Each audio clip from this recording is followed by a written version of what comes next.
Let's get started. Let's I am do it. your pupil. I hope to get a good grade today. All right, what are we learning? I believe in you. I believe in you. I'm so thrilled to be here. So thank you for having me. Okay, so this is what we're going to do. We're going to talk about specifically taking care down there. I love it. And some things. I love it. Today, Drew, we are learning, our first lesson is the 3 Ps. Okay. What are the 3 Ps, well, Dr. Suzanne? we're gonna talk about them. Okay. We're gonna get that all set up here. And the first P is something that we really don't talk about enough, and that is postpartum, okay? Postpartum. So for P, for postpartum, you know, what people sometimes don't understand is their body has been through the ringer. Whether or not you had a vaginal birth, you had a C-section, however that baby showed up. I had 2 C-sections. Yeah, so your body really goes through a lot. I tried. I wanted that like movie moment of like, push! I wanted to grab that thing out and be like, ah! That was so not how it went. Well, you got the prize. Yes. But you also got all of the pain and suffering afterwards. I'm sure you can attest to that. So here's the deal. You are going to have a lot of huge changes to your body after you have a baby. You're going to have pain and swelling in the down there area. So some of the things that we can do to help us soothe the area as they're healing, whether or not you had a tear or stitches, are sitz baths and soaking. But here's a great thing you can do, and we call it a papsicle or a padsicle. Yes. So we're gonna take your little supplies out from your desk. This is something somebody can do as a gift for you. You can do it in advance of going to the hospital. You can have somebody do it before you come home. By the way, I'm going great with these. They're very cute. I love a boy white short. might not be the best choice, but actually, you know, you can use whatever color you want. So.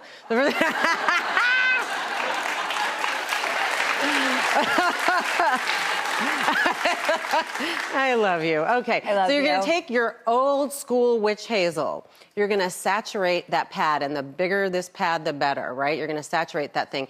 And then you're going to stick it in the freezer. When they're frozen, what you do is you take them out, you take the adhesive off, you stick them in your granny panties, and you're good to go. You have on-the-go soothing. Do them in advance, have them prepared. You're ready. And for any dude who is like, what the hell is this? Your mother went through this, so continue. There you go, exactly.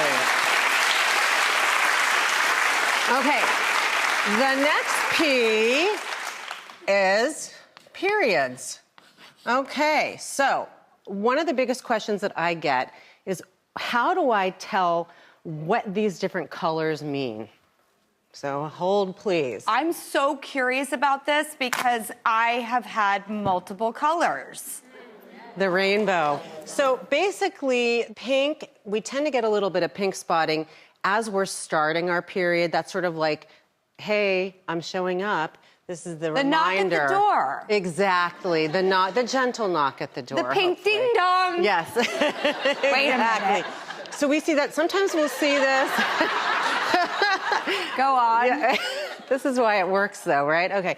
So you get into these little colors here, the darker, the bright red, the dark burgundy, as you're really into the full flow. And then this dark brown, sometimes we'll get that toward the end. Yeah. All right. So any color that should be alarming, or are these all normal? You know, again, it's about patterns and predictability. If you're getting only brown or only pink, you may not actually be ovulating. If you're getting very, very bright red and you're saturating through these pads in, you know, less than an hour over a period of time, that is not normal. If you're having large blood clots, that may not be normal. So these are things, this is a great question. These are things that should say to you, I need to get some help. I need to talk to my doctor and find out what's going on. Okay. Yeah. Good, thank you. Okay. All right, what's the third? All right, the third one is something I'm really, excited to talk about, and that is pap smears, okay? Yes. So pap smears are something that we do to look at the cells of our cervix. We start them at age 21. So some of us in this room started much earlier, and we think that our daughters, our nieces, our friends, our neighbors are supposed to be starting at 16. No, 21 is when you start doing that pap smear. Now, what I learned also was that there's a tremendous amount of discomfort in a pap smear.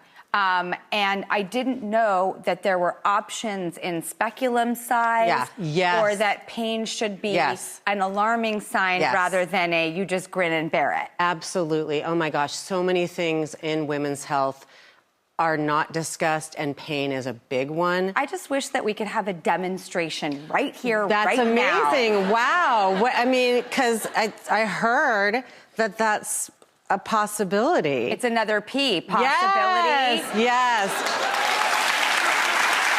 Well, guess what? We have a live pap smear here on the show. That's right. We are ready to go because we are here for you. This is the show that wants to be for you in real life